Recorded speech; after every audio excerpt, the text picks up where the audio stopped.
नमस्कार मंडळी, स्वागत आहे तुमचं किचन रेसिपीजमध्ये। तर आज बनवणार आहे मी मसाला भेंडी।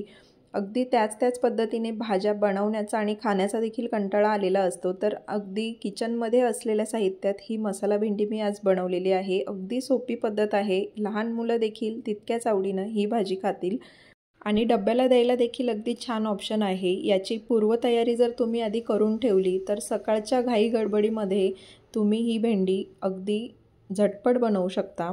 तर चला आपण रेसिपीला सुरुवात करूया। तर इथे मी अर्धा किलो एवढी भेंडी घेतलेली आहे आणि भेंडी ही अशी मी बारीक आकारामध्ये कट करून घेतलेली आहे। भेंडीचं जे वरचं देठाकडचा भाग असतो तो कट करून आणि त्याचे असे बारीक बारीक काप करून घेतले। आता हे काप सगळे आपण तळून घेणार आहोत। तर चांगलं तेल कडकडीत असं गरम करून घ्यायचं आहे आणि भेंडी ही अगदी कुरकुरीत होईस्तोवर आपल्याला तळून घ्यायची आहे। तर आता ही भेंडीची भाजी जर तुम्हाला सकाळी टिफिनला द्यायची असेल तर ही भेंडी रात्री जरी तुम्ही तळून एखाद्या एअरटाईट कंटेनरमध्ये ठेवली तर अगदी सकाळच्या गडबडीमध्ये ही भाजी तुम्ही झटपट बनवून देऊ शकता। तर अगदी ब्राऊन कलर भेंडीला आला की ही भेंडी तेलातून काढून घ्यायची आहे आणि अगदी ह्याच रंगावरती सर्व भेंडी मी इथे तळून घेणार आहे। तर अगदी छान कुरकुरीत अशी ही भेंडी तळून घेतली आहे। भेंडीमधलं चांगलं तेल निथळून घ्यायचं आणि सर्व भेंडी याच पद्धतीने तळून घ्यायची आहे। तर इथे सगळे भेंडी मी तळून घेतलेली आहे। आता पुढे फोडणीची तयारी करूया। तर इथे फोडणीसाठी एका कढईमध्ये मी एक मोठा चमचा इतकं तेल टाकून घेतलं। तेलामध्ये आपल्याला राई जिरं टाकून घ्यायचं आहे। राई जिऱ्याची फोडणी चांगली खमंग झाली की त्यावरती कढीपत्त्याची पानं मी अशी तुकडे करून टाकून घेणार आहे। तर जिरं देखील एकदम छान फुललेलं आहे आणि यात आता कढीपत्ता टाकून घेतला आहे। आता इथे मी 3 मोठ्या आकाराची कांदे बारीक कट करून घेतली आहे। कांदा आणि टोमॅटो ह्या भाजीसाठी थोडा जास्त प्रमाणात वापरायचा, म्हणजे भाजी अगदी छान बनते। तर हा कांदा आता अगदी गुलाबी रंगावर परतून घ्यायचा आहे।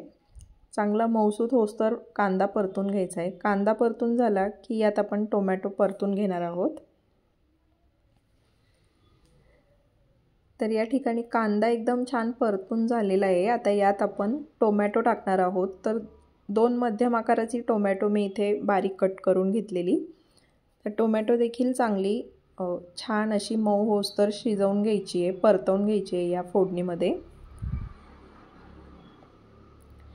कांदा टोमॅटो चांगला परतून झालेला आहे। आता यात आपण काही सुके मसाले टाकून घेऊया। तर इथे मी पाव चमचा इतकी हळद टाकून घेतली आहे। 2 मोठे चमचे इतकं लाल तिखट टाकलं आहे। तिखट हे आवडीनुसार टाकू शकता। 1 मोठा चमचा धने पावडर टाकली आहे।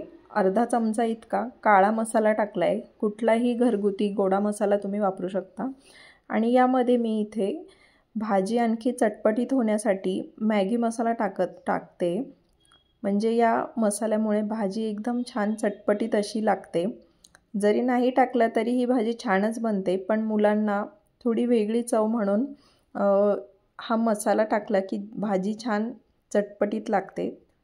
त्यामुळे असेल तर नक्की टाका। आणि ह्या फोडणीमध्येच आता चवीनुसार मीठ टाकून घ्यायचं आहे। तर इथे मी 1.5 चमचा इतकं मीठ टाकून घेतलं आहे। फोडणीमध्ये मीठ व्यवस्थित परतून घ्यायचं आहे, लावून घ्यायचं आहे सगळ्या फोडणीला, म्हणजे ही फोडणी व्यवस्थित सगळीकडे भेंडीला लागली जाईल आणि सगळीकडे मीठ व्यवस्थित लागलं जाईल। आता या फोडणीमध्ये जी तळलेली भेंडी आहे ती टाकून घ्यायची आहे आणि भाजी व्यवस्थित अशी एकजीव करून घ्यायची आहे।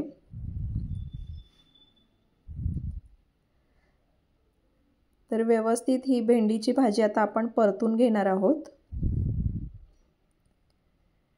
भाजी ही परतून झालेली आहे। आता अगदी 4 ते 5 मिनिटांसाठी वाफवून घ्यायची आहे, म्हणजे मसाले हे व्यवस्थित भेंडीच्या भाजीमध्ये मुरले जातील।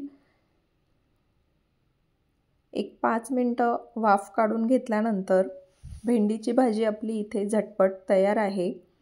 तर अगदी झटपट बनते ही भाजी। काही पूर्वतयारी जर तुम्ही करून घेतली तर सकाळच्या गडबडीमध्ये एकदम झटपट ही भाजी बनू शकते।